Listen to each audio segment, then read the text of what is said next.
mes gémissements sont tels que il y a une meuf qui vient dans la loge à pas de velours et qui nous demande si elle peut assister à la scène. Ah oui, d'accord.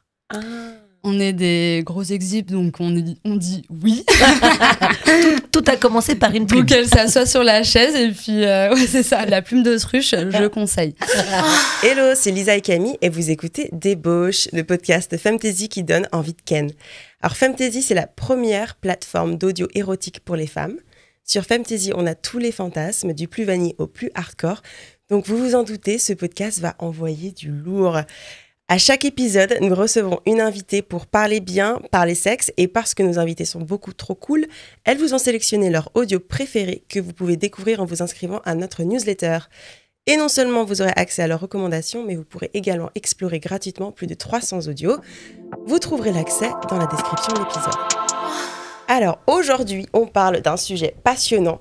C'est un moment de bascule, un épisode suspendu dans le temps, mais aussi des jambes qui spasment d'un coup, des visages qui se contractent, des vagins qui se tendent et se détendent. On parle de... J'ai ma petite idée, ça commence par un O, ça finit par un ZM, mais ça fait partie au même titre que la pierre philosophale des plus beaux mystères de la vie. Ah, j'adore la rêve. J'adore la rêve. Et bah oui, c'est bien l'orgasme de quoi l'on va venir décortiquer, tels les spéléologues du plaisir. L'orgasme, c'est toutes ses coutures, tous ses contours, bref, un classique. Et pourtant, on a encore tant à dire à son sujet. Nous recevons aujourd'hui Maya pour nous parler de son expérience orgasmique et de sa quête du plaisir. Allez, c'est parti. Je suis débauchée. Tu es débauché. Nous sommes des débauchés. Ceci est débauche. Merci beaucoup Maya d'être présente avec nous aujourd'hui pour nous raconter toutes tes expériences. J'ai entendu beaucoup parler de toi et notamment de tes anecdotes bien crues. Est-ce que tu veux commencer ? Donc moi, je suis une éternelle amoureuse de l'amour, voilà. Et donc j'aime voguer au milieu des univers un peu érotiques, sexpo, tantra, tout ça. Donc c'est pour ça que je me rends à des festivals et des événements comme Edoné. D'accord. Voilà. Pour en quête de nouvelles expériences, de nouveaux kinks, de nouvelles choses un peu croustillantes. J'ai aussi participé à Edoné il y a quelques années. C'est d'ailleurs là où j'ai rencontré Camille. Oui, moi aussi. Exactement. Ouais. On est toutes des donatives. Voilà, c'est ça. Donc entre-temps, je suis un peu passée à autre chose, mais c'est quand même un festival assez intéressant. Et donc, juste pour donner une image un peu à nos auditeuristes, donc l'idée, c'est que on va avoir une centaine de personnes qui se retrouvent dans un très beau lieu. Ça peut être un château en France ou un château en Allemagne. Ils sont plusieurs. Ils font même ça à Toulouse, je crois. Enfin bref. Ouais. Et donc, c'est une communauté qui est plus de côté, plus hippie, on va dire, dans l'esthétique, qui se retrouvent pour avoir 3 jours d'ateliers, de séminaires autour de l'intimité, du plaisir. Parfois, comme Camille l'a dit, tu vas avoir la sagesse de l'anus. Où tu apprends à découvrir le plaisir prostatique. Exactement. Avec un inconnu dans une petite salle. Ok, ça sent le vécu. Oui. On adore.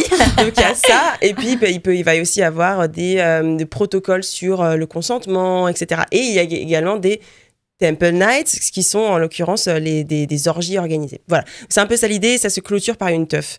Donc ça c'est le format, on va dire, du coup, Edoné qui est une marque en soi d'événements. Il y a plein d'autres événements sexpositifs qui sont pas forcément dans cette esthétique-là. Et du coup, voilà, on a placé le cadre. On a placé le cadre. Donc on est le vendredi soir de cet événement qui se passe, donc c'est l'édition berlinoise qui se passe donc à 2 heures de Berlin. Et donc, le vendredi soir, il y a toutes les Temple Nights. Il y en a 2 ou 3, je crois, différentes. Mais moi, j'avais pas envie d'un truc tantrique ce soir-là. J'avais envie d'un truc un peu kinky. Et du coup, à l'édition berlinoise, il y a un Conscious Strip Club au sous-sol. Et je me suis dit, ça me tente bien. Sauf que, voilà, il fallait s'inscrire en avance et tout ça. Je leur propose de faire l'entrée. Et en échange, elles me proposent de faire une performance. Voilà. Moi, je réfléchis pas trop. Je leur dis évidemment que je veux, tu vois. Je ne sais pas faire de pole dance et je n'ai rien préparé, mais je me lance dans l'aventure et je finis mon taf à l'entrée. Et là, je m'approche du coup des performeuses. Le DJ me dit c'est bon, t'as choisi ta musique et tout. J'étais là. Non. Là, j'ai commencé à avoir des sueurs froides. Je commence à paniquer. Je me dis, oh putain, j'ai rien préparé ni choré. T'as dit quoi comme chanson? Attends. J'ai rien préparé. J'ai pas de chanson. Je capte pas au sous-sol. Vite, je remonte à l'étage. Je me dis, il faut que je prépare un truc vite avant que ce soit mon nom qui passe parce qu'il y avait une espèce de liste de déroulement. Quoi. Donc c'était plein de pole dances. Ouais, de performeuses qui passaient, tu vois, mais des novices ou moins de. Enfin, il y avait des meufs qui géraient de ouf quand même la pole dance. Ça me mettait la presse d'ailleurs. Je disais, oh putain, en fait, je vais faire le serpentin autour de la barre, tu vois, et puis c'est tout. Et puis, donc, je remonte chercher du réseau. Pour au moins chercher une musique, quoi, tu vois, et je le tape littéralement musique pole dance, striptease. Et je me dis, bon, faut que je trouve des accessoires parce que, à défaut de pas savoir faire de pole dance, faut que quand même j'accessorise mon truc. Je pique une espèce de grande plume d'autruche à la scénographie de la main stage. Hop là, ça c'est pour moi. Et puis je trouve ma musique vraiment, tu sais, quand t'as le cœur, l'adrénaline, t'es plus trop rationnel, t'es là, bon, on va prendre ça. Et là, je croise donc un mec qui m'avait tapé dans l'œil l'après-midi à un workshop. Il était facilitateur. Quel workshop? C'était orgasme sous hypnose. C'est le sujet d'une autre anecdote. Okay. Et donc, je le vois dans le couloir avec des amis à lui. Et puis là, je sais pas ce qu'il me prend. Je sais pas, je me sens hyper confiante. Je passe à côté de lui, je prends ma plume d'autruche et puis, tu vois, je lui caresse la joue et je lui fais lap dance au sous-sol, tu vois. Maintenant. Voilà. Et là, je pars comme un coup de vent en mi-panique, mi-confiante, en mode mais qu'est-ce que je dois faire? T'as pas confiance, tu t'es dit je vais prendre un public de choix. Ouais, c'est ça, comme s'il n'y avait pas assez de monde en bas, quoi. C'était vraiment, t'as le truc de pole dance qui est fixé pour la soirée. Et vraiment, autour, les gens étaient assis par terre, quoi. Ah oui, il y avait des gens sur les estrades et tout. Enfin, c'était crowded, tu vois. Et donc, je redescends. Et là, bon, j'essaie de faire un espèce de reveal avec mon manteau et tout. Je me débrouille comme je peux. Il m'appelle. J'étais cachée derrière, tu sais, en mode non, je veux pas y aller finalement. Et puis, je me lance. Je vois qu'il est au premier rang. Voilà, qu'il est descendu. Ouais, après l'appel de la plume, il a fait je pensais pas, tu vois. Et donc, du coup, il était au premier rang. Je fais OK, je vais tout donner. Le serpentin autour de la barre. Sur quelle musique finalement? Je crois que c'était une musique de Two Feet, mais laquelle, je sais plus. Okay. Un peu truc basique. Voilà, je suis pas allée trop loin dans mes retranchements, quoi. Et je me lance pas dans des cabrioles de pole dance, quoi. Hein. J'en ai fait 2 fois, on va se calmer. Du coup, je donne tout sur les reveals et tout. Je danse dos à lui pour qu'il regarde bien ma croupe, quoi, tu vois. Ma croupe, la jument, quoi, qui nous fait la pole dance. Au final, ça passe assez vite et je pense que ça a plu parce que j'avais plein de strip dans la culotte. Ah, parce qu'il y avait vraiment le truc des billets et tout dans la culotte. Ouais, c'était des faux billets faits par les meufs avec une photo de leur groupe et tout. C'était super mimes. T'as réussi à dénuder ou c'est resté quand même À la fin, j'ai été en sous-vêtements, quoi. Ok. Voilà. Et donc, du coup, il me rejoint à la fin du truc et il me dit j'ai payé une lap dance avec toi. Une lap dance privée. Donc du coup, je dis OK, bon bah cool, on va aller dans la pièce d'à côté qui est dédiée à ça, avec des espèces de loges, des rideaux pour délimiter les loges, un matelas, une chaise.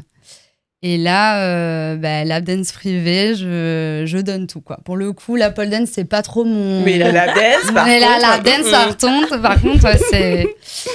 Je donne tout, je le chauffe à mort et puis évidemment ça part en cacahuète, quoi. Hein, voilà. Et donc je finis à califourchon sur son visage. Mes gémissements sont tels que il y a une meuf qui vient dans la loge à pas de velours et qui nous demande si elle peut assister à la scène. Ah oui, d'accord. On est des gros exhibs, donc on dit oui. Tout a commencé par une plume. Donc elle s'assoit sur la chaise et puis ouais, c'est ça, la plume d'autruche, je conseille.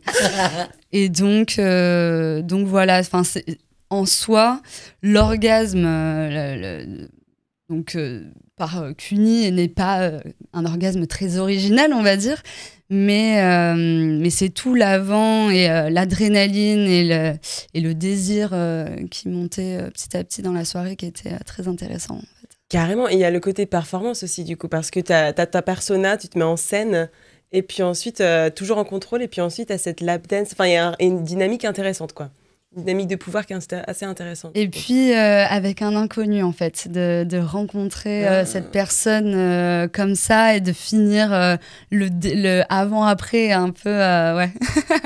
Normalement, je crois qu'on t'a pas le droit de toucher dans une lap dance. Ouais, c'est ce que je te dire. C'était une lap dance un peu, voilà, interdite. Acrobatique, hein, j'ai été sur lui dès le départ. Il y avait du monde qui est arrivé ou c'est resté à une seule personne qui s'est ramenée? Ah non, par contre, c'était vraiment une salle dédiée au lap dance privé. Donc, à part cette meuf-là qui était en mode petit visage derrière le rideau, je peux venir. Voilà, trop mimes. Sinon, non, personne n'est venu. On a hâte de savoir ce qui s'est passé par la suite. Toi, quand est-ce que tu t'es rendu compte que tu avais quand même un attrait assez fort pour le sexe? Ouh là On là. rentre un peu de but en blanc, sans transition. Je m'en suis rendu compte quand j'ai commencé à me toucher en solo. Parce que mes premières expériences sexuelles, elles n'étaient pas avec moi-même en fait. Elles étaient avec des hommes. Et j'ai pas eu d'orgasme en fait jusqu'à ce que je me touche moi-même. donc c'était assez mécanique et tu te convaincs que tu prends du plaisir, mais en fait pas tant que ça. Et puis quand j'ai commencé à me toucher, j'étais là, ok, bon bah ça c'est assez cool. et j'ai commencé à être dans une espèce de frénésie à acheter un max de sextoy. T'as quel âge ça? T'étais ado? J'avais 20 ans. J'ai D'accord. commencé mes études. Et en fait, je sais pas, j'avais un espèce de rituel où pendant mes révisions d'examen, j'allais au sex shop 1 à 2 fois par semaine. Et je m'achetais des trucs. Et je les testais et c'était un peu mon moment répit de mes révisions. Plutôt seule alors, c'était plutôt en solo. Ouais. Et puis à côté, je recommençais à expérimenter avec des hommes avec la découverte de mon corps, donc c'était plus intéressant. Là où avant, j'étais un peu en mode ok, je ne sais pas ce que c'est le clitoris réellement et puis peut-être moi et puis on verra bien ce qui se passe, tu vois. Et pour revenir à notre sujet, qui est quand même l'orgasme, est-ce que, justement, j'ai l'impression que tu as quand même une grande connaissance de toi-même, ce qui n'est pas forcément le cas de toutes les femmes. Est-ce que c'est parfois difficile pour toi aussi? Comment tu le perçois? Est-ce que tu en as peut-être différent? Parce qu'en fait, j'ai l'impression qu'on fait une sorte du monolithe du mot orgasme, mais qu'au final, c'est quand même plein de méandres. Enfin, je pense qu'il y a beaucoup de subtilités et qu'on ne sait pas vraiment. Enfin, tu vois, c'est une sorte de chose dont on définit le plaisir ou le climax. Comment toi, tu le perçois? Comment tu le vis? Comment tu l'expérimentes, soit avec les femmes, avec les hommes, dans les expériences comme est donnée? Parce que je pense qu'il y en a une multitude. En effet, il y en a une multitude et je pense que je suis loin d'avoir tout découvert. Je me connais peut-être bien plus que certaines femmes ne se connaissent, mais ma quête du plaisir, elle est loin d'être terminée, quoi. Hein. Vraiment, il y a tellement d'orgasmes différents à vivre, dans tellement de positions, avec tellement de personnes. Mais c'est clair que j'en ai vécu avec des femmes, avec la bouche, avec les doigts, avec des jouets, avec des objets. Non, c'est sûr que plus on vit d'expérience et plus on découvre d'orgasme, quoi. Est-ce que tu associes un type d'orgasme à un type de pratique? Ou est-ce que pour toi, c'est complètement aléatoire? Tu vois, typiquement, moi, je me souviin, il y a une sorte de hiérarchie parfois des orgasmes. Bon, on va laisser de côté déjà le soi-disant l'orgasme interne, différent de l'orgasme interne, alors que tout est lié au clitoris, blablabla. Oui, on est Oui. d'accord. Mais je veux dire, est-ce que tu vois, typiquement, tu vas avoir... par exemple, l'orgasme slow sex, est-ce que pour toi c'est un truc déjà le slow sex, est-ce que tu pratiques ça? Ouais. Tu peux nous en parler, tu vois? Enfin, j'aimerais bien comprendre si pour toi il y a certains orgasmes qui ont un goût différent, tu vois, parce qu'ils sont liés à un contexte ou à une pratique différente. Bah déjà, le slow sex, je trouve que ça fait vachement monter le désir. Et la cocotte minute, elle explose à la fin. Et du coup, ton orgasme, il est vachement plus fort, je trouve. Ouais, ok. Que quand tu vas vers le sexe mécanique, mécanique, plus rapide, on va dire, ouais, j'appelle ça le sexe mécanique parce que tu sais où toucher. Et puis, à blanc comme ça, c'est moins intéressant. Le côté BDSM kinky, pour moi, c'est aussi une part très psychologique. Il y a une part de l'orgasme qui est très psy, quoi. Hein. Vraiment, surtout quand on est quand moi je domine, je prends beaucoup de plaisir psy, quoi. Voilà. Surtout que tu dois pas en donner aussi à tes soumis, il me semble. Que c'est vraiment le... D'orgasme, ouais, en fait, c'est un orgasme gâché, le fait d'accepter que le mec jouisse. Après, voilà, ça peut être une récompense, ça peut être un levier pour agir sur la personne, quoi. Ouais. Donc ça, c'est un orgasme plus mental, plus... Ouais. Ouais. Putain, j'ai une mémoire de poisson rouge, j'oublie les questions que tu m'as posées. T'inquiète. Non, mais je trouve ça intéressant, tu parles d'orgasme mental. Est-ce que ça t'est déjà arrivé, toi aussi Camille en fait, Oui. d'orgasme sans aucune stimulation, sans qu'on te touche aucunement, tu vois, juste dans la tête? Du coup, j'ai fait de l'orgasme sous hypnose. Et T'as pas fait pareil, toi? Alors moi, ça a été, il faut le dire, un fail. échec. Non, mais en fait, ça mais je m'étonne l'ai pas. fait par ordinateur. Et puis moi, il faut savoir que déjà, je suis un peu hyperactive. Donc, je n'étais pas très concentrée. Et je pense que le côté ordinateur casse un peu, tu vois, l'intimité, le lien. Et donc, je me suis un peu retrouvée devant mon ordinateur. Et vraiment, il essayait de me faire partir de 100. Mais c'est pour ça que je vois que les sensibilités sont très différentes. Ouais. Mais de 100 à 0, je me suis dit, mais ça va être interminable. Parce qu'à 80, j'étais encore genre totalement... En plus, j'étais filmée. Enfin, il y avait beaucoup de... Ouais, de biais de... Ah ouais, de j'ai pas du réussite, tout quoi. lâché. Et franchement, j'avoue, moi, j'ai pas adhéré. Enfin, j'ai pas... Et après, je pense que ça sera... Déjà, moi, c'est un mindset, il faut le vouloir, je pense. Et il y a un contexte. Moi, sur les 3 fois où j'ai été dans ces workshops et tout ça, ça a pris qu'une fois. Et c'était plus en one-one. Enfin, il y avait un public et tout, mais dans une grande salle où il y a 50 personnes qui sont en train de gémir, je suis un peu, tu sais, le côté un peu voyeur qui revient, genre... j'ai envie de savoir ce qui se passe à côté, tu vois. Et là, le fait d'être le modèle, entre guillemets, qu'il avait choisi pour la représentation, ça a fonctionné. Et donc voilà. Comment ça se passe concrètement? Parce que là, on a des images, mais on sait pas c'est quoi, du coup, l'orgasme par... Sous hypnose. En fait, déjà, il te met dans une complète relaxation. Donc déjà, je trouve que ton corps est un peu dissocié de tes pensées. Enfin, tu laisses aller toutes tes pensées, quoi. Et après, il te fait une induction vers le plaisir. En disant quoi, typiquement? Ouais. Genre, imagine quelque chose. Non, en gros, là, il utilise le truc des boules de cristal. Donc, dans une main, tu as la boule de cristal de la relaxation et dans l'autre, celle du plaisir. Et donc, quand la boule de cristal de la relaxation est faite, il prend la boule de cristal du plaisir et cette boule de cristal est remplie d'une couleur que tu as choisie. En fait, c'est très imagé. Il te pose la question de la couleur que tu as choisie, et puis après, il faut que tu vois cette couleur entrer dans ton corps. Et quelque part, quand tu vois cette couleur atteindre un peu ton body, tu es un peu en mode « Ouh, j'adore !» Et après, il utilise des mots.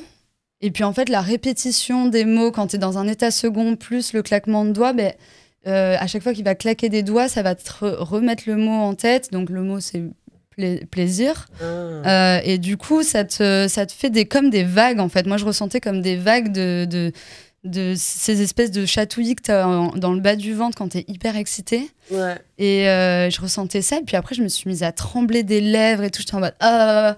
j'avais juste envie qu'on me touche, tu vois. Mais, et ça jusqu'au climax, quoi, jusqu'à l'orgasme. Après, c'est pas l'orgasme, c'est pas le même orgasme que quand on te stimule, évidemment, parce que quand on te stimule, c'est physique, quoi. C'est vraiment. Ouais. Et tu vois, c'est marrant parce que moi, j'ai limite mes plus forts, mes orgasmes les plus forts, c'est les orgasmes que j'ai en rêvant. Ah, ça peut être intéressant. super. Ça m'arrive rarement, ça m'est arrivé, je pense, 5 fois dans ma vie. Waouh. Mais genre, tu te réveilles du coup en jouissant. Ah, c'est rare de pouvoir. Ah ouais, mais ça m'arrive, d'aller c'est jusqu'au rare. bout. Hein. C'est rare. C'est vraiment quand, du coup, je me touche pas ou je fais pas du sexe pendant plusieurs semaines. Et du coup, quand ça arrive, c'est l'explosion, quoi. Ouais. Ouais. Et du coup, c'est ouf, quoi. Tu dis l'orgasme sans stimulation, c'est l'orgasme le plus fort, en fait. Faut juste rêver. Il faut rêver. Là, c'est ouf. J'ai jamais eu d'orgasme pendant mon sommeil, quoi. Enfin, pas que je me souvienne, en tout cas. Moi, je serais curieuse, du coup, au vu des non-poses, de savoir quel est l'orgasme qui t'a le plus marqué. Ou un moment de sexualité qui est un peu ton climax. Tu as l'air d'avoir de belles histoires.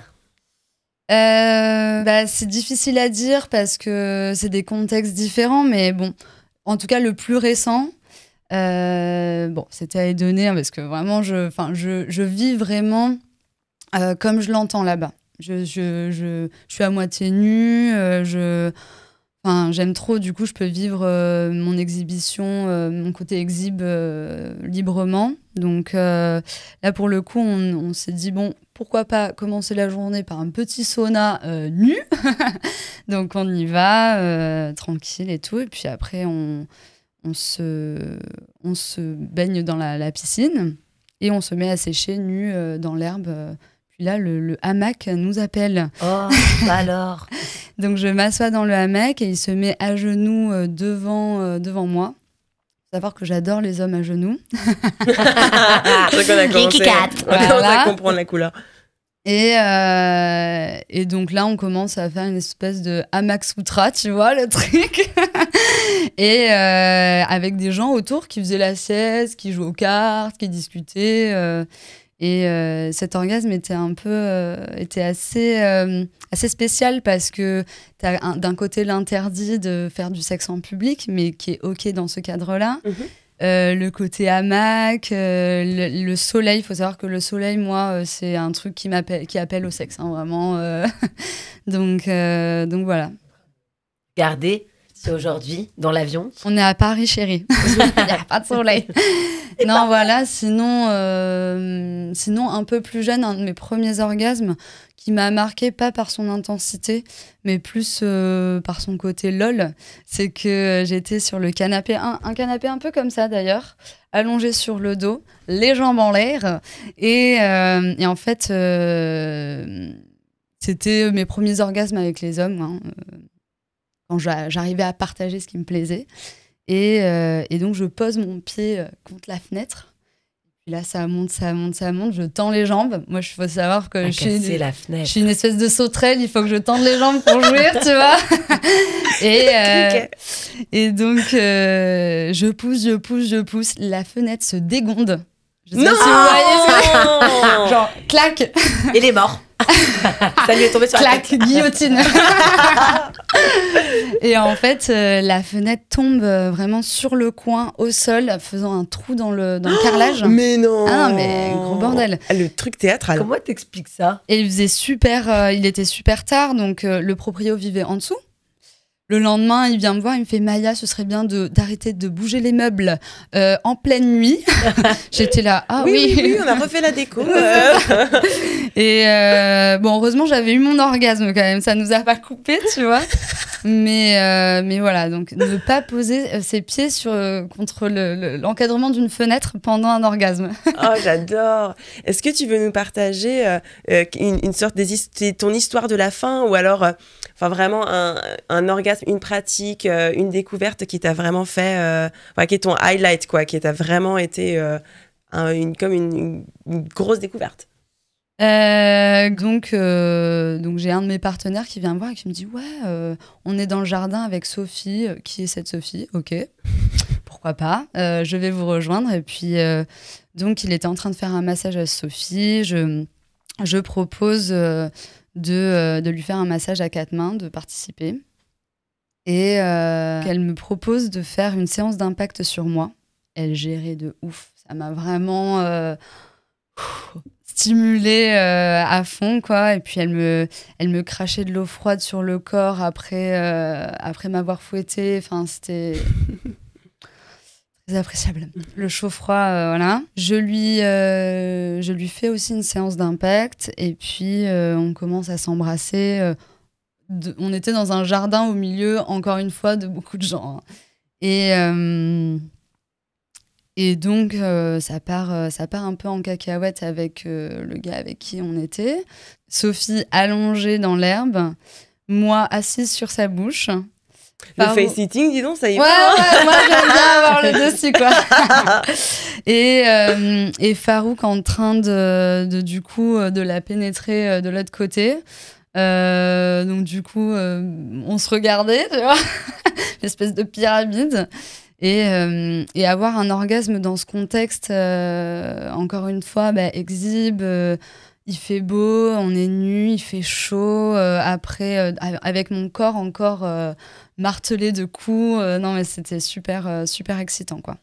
Trop cool, merci beaucoup Maya, trop bien. On a appris des choses sur ces festivals Sexpo et comment se découvrir dans un environnement pareil. On a aussi appris des petits plaisirs du face-sitting et un petit peu exhibe sur les bords. Ok, trop bien. Alors, on va passer à nos capsules. C'est d'ailleurs le moment Astro-Kiff. Alors, qu'est-ce qu'elle nous a réservé pour cette fois-ci? Je vous conseille encore une fois de vous munir de votre thème natal. Vous pouvez le trouver sur Internet, même si pour cet épisode, on est un peu plus light et il suffit de connaître son signe. Allez, on écoute et on réagit tout de suite.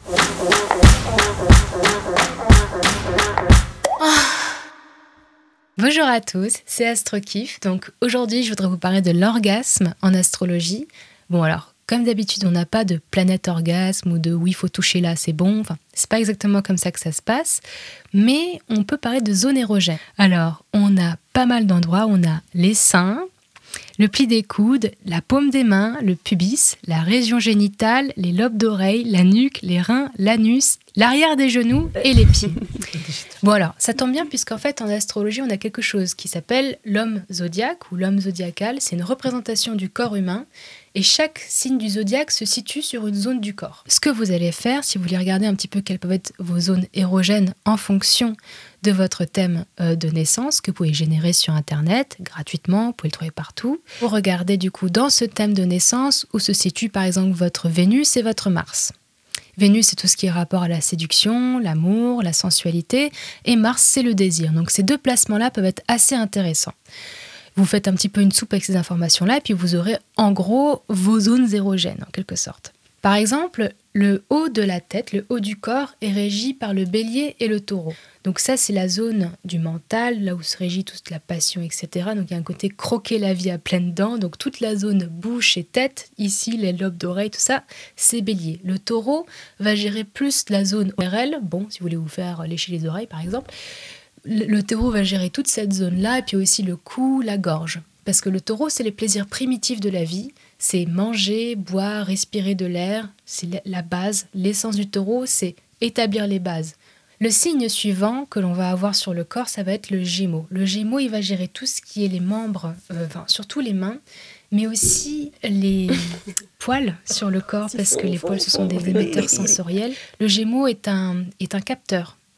Le Gémeaux a les oreilles partout, il entend tout, il voit tout, il connaît tout le monde et il fait passer l'information d'un point à un autre. Le Gémeaux est apparenté à Mercure dans la mythologie grecque, donc le dieu avec les petites ailes aux chaussures là, qui fait passer le dieu messager en fait. Ensuite, nous avons tout ce qui est le plexus solaire, à savoir les seins, les mamelons aussi, le cœur. Toute cette zone-là, c'est le lion et le cancer également. Le cancer, c'est vrai que ce sera un petit peu plus en dessous, puisqu'il y a une énergie très fétale et très maternelle chez le cancer, alors que chez le lion, c'est un peu plus tout ce qui est la zone du cœur, la générosité, le don de soi. Mon cœur bat, je suis passionné, ça c'est le côté lion. Donc le lion gère un peu plus cette zone-là, puis le cancer un petit peu en dessous. Encore en dessous, on va avoir la zone de la Vierge. Bon, techniquement, la Vierge, elle régit les intestins. Peut-être que vous aimez vous faire trifouiller les intestins. Je ne sais pas. En tout cas, pourquoi est-ce que la Vierge régit cette zone-là dans le corps? Puisque la Vierge, dans le zodiaque, elle a le rôle de l'organisatrice. Elle trie les informations, elle enlève ce qui n'est pas nécessaire et elle met ce qui doit être là où ça doit être, en quelque sorte. Donc, elle va avoir toute cette zone-là et elle va partager plus ou moins la zone avec la Balance aussi. La Balance va gérer les reins. Alors pourquoi? Parce que la Balance, elle aime fonctionner par paire, elle aime fonctionner à deux. Donc toute la zone bas-rein, bas du dos comme ça, très érogène chez la Balance. Bon. Les organes génitaux sont sans surprise régis par le Scorpion, donc anus, pubis, tous les organes génitaux, c'est le Scorpion qui le gère. Pourquoi? Le Scorpion, c'est l'énergie de la transformation. C'est un petit peu la zone où un petit peu tout se joue. Ce qui doit être expulsé est expulsé. Ce qui doit rentrer pour faire naître quelque chose de nouveau, ça rentre par là. Et ça, c'est l'énergie du Scorpion de manière générale. Bon, les fessiers, les hanches, ça, ce sera le Sagittaire. Alors, pourquoi? Le Sagittaire, c'est un signe d'expansion. Les hanches, c'est ce qui soutient, enfin, c'est ce qui fait le lien entre les jambes et puis la colonne vertébrale. C'est ce qui nous permet de nous déplacer, de nous amener vers l'ailleurs. Pour ce qui est de l'arrière des genoux, apparemment, une zone très érogène. Bah alors écoutez, ça ce sera plutôt chez le Capricorne que ça va se jouer. Le Capricorne, c'est tout ce qui est le système osseux, mais plus sur les articulations. En fait, et c'est aussi la peau. Parce que le Capricorne a ce rôle de protecteur dans le zodiaque, de professeur et de protecteur. Je structure les choses et je les protège. C'est le rôle de la peau, des articulations et des os. Et puis la dernière partie, ce sera la partie des Verseaux et des Poissons. Donc ça, le Verseau, ce seront les chevilles et les Poissons, ce seront les pieds. Donc voilà, les Poissons, les pieds. Pardon, je sais pas pourquoi ça me fait rire. Petit fétichiste du zodiaque, donc ce sont les Poissons. Donc voilà, on va leur laisser ces petits plaisirs. Ok, merci Astrokiff pour cette découverte de nos zones érogènes. Quelques surprises? Au niveau, après j'ai beaucoup de zones érogènes dans mon corps, donc j'ai l'impression que je suis tous les Quelle surprise. Moi, le derrière des genoux, je serais curieuse de découvrir. C'est vrai que c'est une zone érogène pas assez exploitée à mon avis et peut-être un peu oubliée même. Et big up à nos arrières de genoux, quoi. Parce qu'on les oublie trop, quoi. Il paraît qu'il y a un nom précis, c'est le Plipoté. Plipoté. C'est ça, non? Ouais, je crois. Ouais. Voilà. Le kiff du derrière des genoux? Non, c'est juste la zone derrière les genoux. D'accord. Voilà, on en apprend des choses. Ouais, vocabulaire. Ok, merci beaucoup. On passe à notre capsule Femtasy à tester parce qu'à chaque épisode, Camille nous fait un petit challenge, quoi. Et bah oui. Le Femtasy à tester, c'est le moment où, en diguant sur les internets, je me suis rendu compte qu'il y avait une tripotée de petites pratiques méconnues, mais aussi des fantasmes qui revenaient en masse. Et vu qu'on a la chance d'avoir des invités de choix, pourquoi ne pas les faire tester?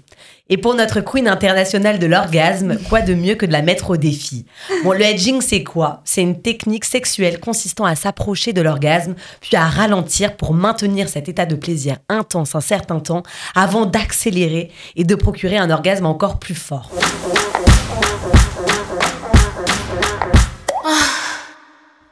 Est-ce que ça a marché sur toi? Je pense que j'ai des indices de ta réponse. Alors, faut savoir que je l'ai vachement pratiqué sur les hommes, surtout sur les hommes soumis, pour vraiment les torturer en fait. Hein. Et puis là, le fait d'être à cette place-là, c'était assez challengeant parce que moi, quand je veux un truc, je l'obtiens. Voilà. Donc, mon orgasme, je le veux. Donc voilà, c'était...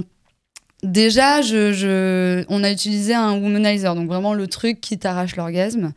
Donc hyper dur de résister. Et puis rapidement, je mettais des grands coups dans le bras, genre arrête. Genre j'arrive. Je suis là. Il a une autre fenêtre. Je casse toutes les fenêtres à chaque orgasme. Mais du coup, je m'arrêtais peut-être bien avant parce que j'avais peur de. Et puis le truc est tellement violent. Ouais, voilà. Ouais. Et c'est là que tu te dis, tu connais pas forcément hyper bien aussi. Enfin, pas hyper bien, mais je veux dire, ton corps, faut bien connaître pour gérer le truc. Et donc, ça a marché. Si bien qu'à la fin, j'avais envie de le taper. Vas-y, fais-moi jouir, putain. Vas-y. Tu dirais que ça a duré combien de temps? Ah putain, la notion du temps quand je Bah, fais voilà, du sexe, c'est compliqué. Ah, je sais pas, je dirais 15 minutes, quoi. Enfin, voilà. Ouais. Je- Et combien de round. Ouais. Bah, j'aurais dû mieux faire mes devoirs et compter, je sais pas. Attends. On est sur du 2 ou on est sur du 6-7, tu vois? Ben, sachant que j'allais pas, tu sais, jusqu'au bout au début, en mode Ouais. frileuse, tu vois. C'était des faux rounds, peut-être, je ne sais pas. Bon, je dirais plus 10, quoi. Tu vois, Ah ouais, j'avais ok. envie de pousser le truc. Bon, ouais, je dois faire ça. Mais peut-être qu'il y en a les 5 premiers, tu vois, c'était... Est-ce que du coup, le max, enfin, ça tient ses promesses? C'est-à-dire que au bout du 10e round, c'était même pas une fenêtre, mais c'était l'explosion dans l'appart. Mais je suis quasi sûre que, tu vois, vers la fin, j'avais des demi-heures... Enfin, tu sais, des Oui, débuts c'est d'orgasme, ça. mais t'es un peu en mode... Ok, j'ai joué ou j'ai pas joué, Ouais. là Orgasme et gâché. Et du coup, ouais, un peu gâché, Mm. parce que du coup, quand tu dis, bon, là, on y va, on fait le truc, bah, c'était moins fort, du coup. Ouais. Et celui qui était gâché était hyper fort, tu vois, Ouais. enfin, le semi-orgasme. Ouais. Donc, Bah, c'est peut-être là l'intérêt du bail, c'est le semi, enfin, tu vois, c'est l'entre-deux et pas le climax total de. Quoi. Bah ouais. c'est peut-être aussi un truc pour se dire, bah, il faut que j'apprenne mieux à me connaître Mhm. aussi, à savoir jauger quand est-ce que je vais venir, quand est-ce que je suis proche ou pas. Ouais. C'est intéressant. Ouais. C'est intéressant. Combien? Petite note sur 10? Je dirais 7. Sympa. 7 Sympa. sur 10, ouais, je le referais bien, tu vois. Même si c'est éprouvant, quoi. Ben, moi, ça n'a pas été évident. Déjà parce que j'ai une manière quand même assez mécanique, quand même, de jouir, très précise. Enfin, c'est assez... je sais exactement le point de... Et autrement, c'est quand même compliqué. Enfin, et donc, du coup, vu que je viens pas facilement, pour moi, c'est difficile d'atteindre l'orgasme. C'est pas évident, c'est pas à chaque rapport. C'est pas... déjà, je suis heureuse quand ça arrive, même si je pense me connaître et avoir expérimenté. Pourquoi on s'est le rencontrés. retenir, du coup Non, mais tu vois, et genre, C'est du il y a non-sens. des moments, je sais pas, je peux pas expliquer, c'est mon corps aussi, et je pense que c'est des moments d'instant, parfois je vais être trop dans ma tête, parfois c'est ce que j'allais c'est pas, dire. voilà, c'est le Mhm, moment, ouais, bien sûr. je pense, ou même en étant assez wild, enfin je me considère, il y a des moments, je sais pas. Et donc du coup, là, ça a été pas facile parce que normalement, ça monte un peu direct crescendo, et donc du coup, là, j'avais l'impression d'être un peu face à un mur et de pas réussir à jauger. Soit c'était tout, ou soit c'est rien, Ouais, mais là, bien sûr. la tentative d'essayer de gradifier, ça m'en fait perdre mon latin, tu sais, de gradifier vraiment la montée jusqu'à arrêter, bah, je pense que j'ai pas vraiment réussi. Enfin, j'y suis venue direct le moment où je me suis dit, vas-y, let's go. Mais j'ai pas eu vraiment de retenue où je me suis dit plusieurs fois, ça y est. Enfin, je sais pas. Ouais. Quel était le type de stimulation que tu as utilisé Mano. Mano. Ouais. Toute seule. Non, avec mon partenaire. Ok, c'était lui Mais, qui stimulait. Non, c'est moi et lui. Enfin, du Ok, coup, je le guide d'accord, beaucoup ok. parce que moi, c'est vraiment... Enfin, je pense que c'est la manière dont je me suis toujours Ouais. touchée qui est restée la même. Et Ouais. même si elle évolue, c'est vraiment ma technique. Moi, il y a le tout petit point comme ça qui est genre le petit point orgasme de Camille. Donc, je le guide tout le temps. Mais c'est vrai que en plus, c'est dans une posture particulière. Enfin, c'est pas facile. Oh là là, il y a tellement de mystères. Ouais. Enfin, Trop tu sais, bien. c'est vraiment dans une configuration particulière. Donc, je dirais à refaire et à retenter peut-être Ouais. plus. Ouais. Donc, C'est de la pratique, je pense, pour gérer le truc. Ouais. 6. Ouais. Et toi? Alors, donc moi, je pratique très souvent. En Ah. fait, ouais, je le pratique très souvent, mais parce que j'ai pas le choix, parce que sinon, bah, en fait, c'est fini au bout de 2 minutes pour moi. Donc, j'ai pas le choix. Ah, mais c'est tellement. Et du coup, ouais, super expérience. Ouais, donc, encore une fois, honnêtement, une fois sur 2, je n'arrive pas. Et finalement, je gâche plus ou moins l'orgasme. Et du coup, j'ai le premier orgasme. Et du coup, je me dis, OK, bon, on attend 2 minutes, on recommence. Et là, à ce moment-là, j'y arrive mieux. Mais la plupart du temps, ouais, chaque fois, je flirte trop avec la limite et je bascule de l'autre côté. Ouais. Et Ça rien va de pire vite. que t'es là, oh non j'ai pas réussi ouais. Et du coup, c'est un orgasme très, très bizarre, quoi. Ouais. Mais du coup, voilà. Donc, moi, j'adore. Je recommande grave. Et puis, en plus, ça te force à vraiment communiquer de ouf avec ta partenaire et à être hyper connecté et à vraiment être très, très attentif et attentive. Et ça, c'est vraiment canissime. Donc, franchement, moi, je pense que c'est mon truc préf, quoi. Mais bon, après, je suis pas encore très, très bonne. Moi, je pense que c'est ça aussi. C'est que ça, si ça part, ça part. Ah ouais. Ouais. Et Too voilà. late. Et Mais voilà. du coup, je me dis, faut... En 2 minutes, Bah, c'est ça. plier. Bon, voilà. Et du coup, je me dis, voilà, c'est fait, donc ça nécessite de faire plusieurs rounds, quoi. Ouais. Donc, il faut prendre plus de temps. Mais on adore. Ok, trop bien. Alors, on va s'arrêter là, mais avant, avant, la petite question de la communauté.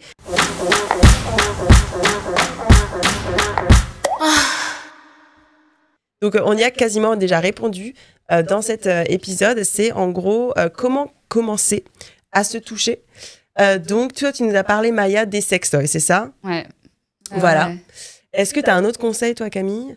Lorsque ça te fait peur de te masturber, comment tu commencerais, toi? Chaud, hein? C'est chaud. Ben, Ouais. je pense que c'est la meilleure des. Enfin, tu sais, s'il y a une sorte de déroulé, il n'y a pas de bonne ou mauvaise manière, mais je vois pas autrement comment commencer, sauf Ben, si c'est ça vraiment dépend. platonique. Ouais. Ou, tu vois, Ouais, je sais pas. Écouter des audioporn sur Fantasy. Bon, dis donc, la pub gratos, placement. la Oh, pub gratos. C'est bon.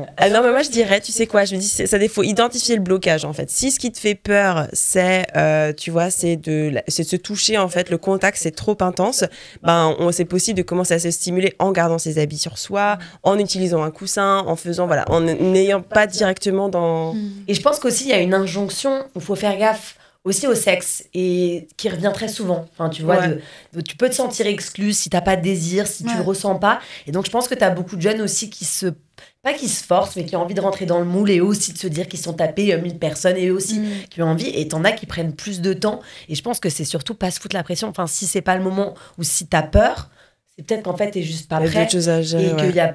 c'est pas forcément le bon moment et que, enfin, en tous les cas, le moment où t'auras l'envie, t'auras envie de passer le cap, tu vois. Ouais. Genre, mais Ouais. on est dans une société où je sais que je pense que Une les pression. 14 ans, il faut que ce soit, tu sois sexué, que tu sois Ouais. là, que Ouais. tu sois une bombe, que tu trucs. Et enfin, tu vois, tu peux commencer ta sexualité à À 40 25 ans. ans, à 35 ans, ouais. Ouais. Ouais. J'aime bien quand même que dans ta réponse, t'as dit les jeunes. Ouais. Et voilà, Les on a, kids. on a passé un cap. Voilà. On est Ah là Le là, dedans. le podcast de Millennials, c'est super. Ok, merci beaucoup. Merci Maya pour toutes ces confidences. C'est hyper enrichissant de t'écouter, donc merci à toi. Et puis voilà, c'était Débauche, hein, le podcast original Femtasy. Et si vous souhaitez découvrir l'audio recommandé par notre invité, cliquez sur le lien en description de l'épisode. Et puis, tant qu'à faire, vous pouvez aussi explorer gratuitement la plateforme avec plus de 300 audios canons. Merci à tous et à toutes. Et puis, on se retrouve pour un prochain épisode. À bientôt. Bye. Là, pendant 3 heures, je suis rien. Je suis tellement rien que je vais faire des choses les choses les plus dégradantes possibles. Je suis tellement rien que cette femme-là, ce sera ma déesse et que je ferai tout pour elle.